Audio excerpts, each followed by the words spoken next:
things that you're going to do, what have you missed? What have you thought about? And, again, many interlocking decisions. But when it comes to your money, fact is, it's all about faucets and jars. So let me share a story with you if I can. And if you've been a listener for, I would say, over a year, you may have heard this story, and I'm not going to apologize for telling it again because I do tell it when folks come into the office.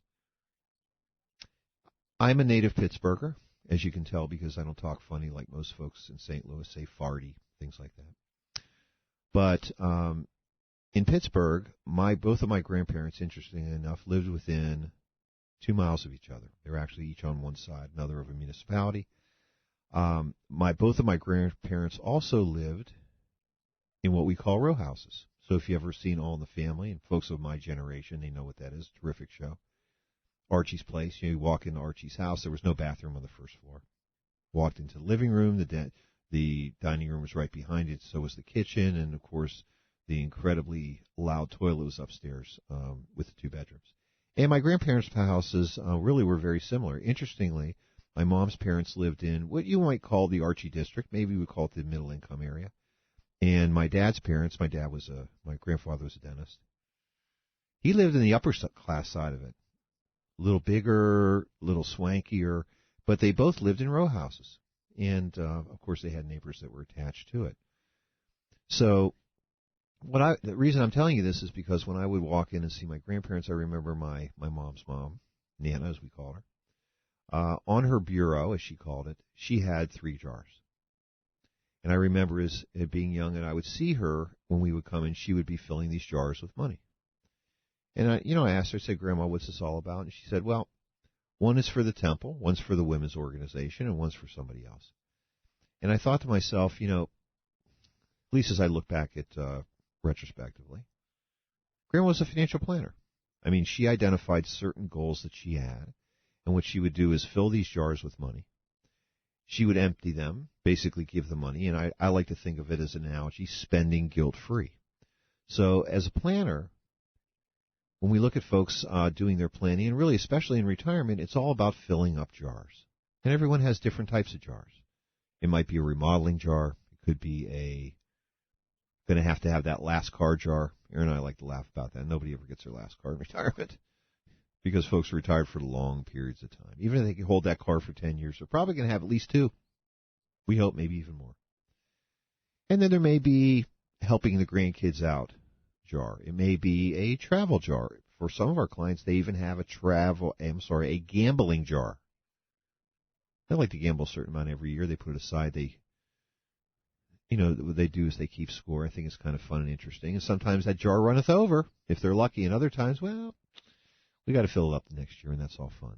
But these jars are important because I believe that if we plan with not only an amount, but a date specific, when this goal is to be accomplished, what we can do is we then create a portfolio that is designed to deliver the cash flow, to fill these jars, not only at once, but also multiple times as is needed. I mean, really, that's what financial planning is, and we've talked about, and I have for the last 11 years. Retirement planning, successful retirement planning is based upon planning for your cash flow.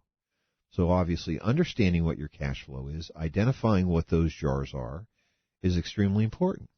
But then there's also the other side, right? Which is faucets.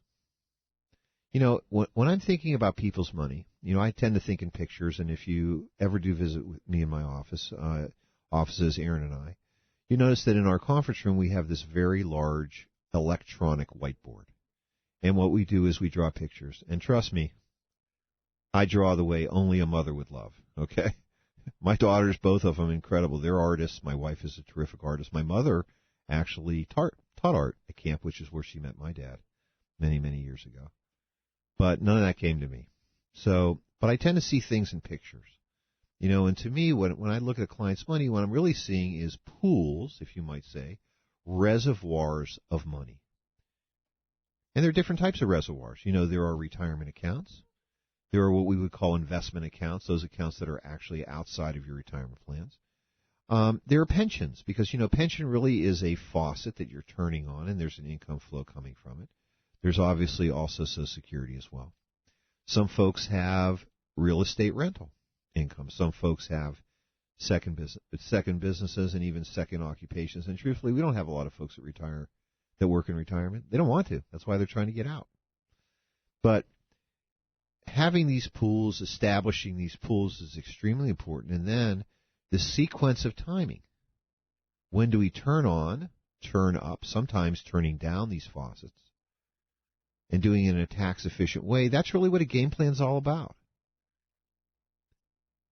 The second component, and I like to, as you know, if you've listened to me over the years, I call that the science of retirement. It's the math, okay? Behind that is the art. The art being creating a portfolio with purpose. The purpose, again, is to specifically deliver the income, the cash flow, the water to those faucets that you need to fill those jars, no matter what they are, whether it's income, home remodeling, travel, gambling, grandkids. Grandkids are big jar. Hopefully I'll have some of those one day because my kids are doing a good job draining the jars as it is right now. Okay, we love them, and they're wonderful to do that. So before I continue on my quest of filling jars, opening faucets, let's take Joe's call. Joe, good morning. Welcome to the show. Thanks for rescuing me today. Hi, Jeff. Thanks for my call.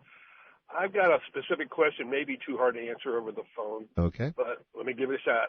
I turned 66 next year in May. I was planning on taking retirement money in January. Okay. Social Security said that I can only make for the rest of the year $1,400 a month without getting penalized. Right. I make about $2,400 a month, which is another $1,000. Do you know what the penalty would be? And would it be to my advantage to go ahead and just take it now? No. 4 months worth of Social Security is $8,000. The answer is no, and here's why. No.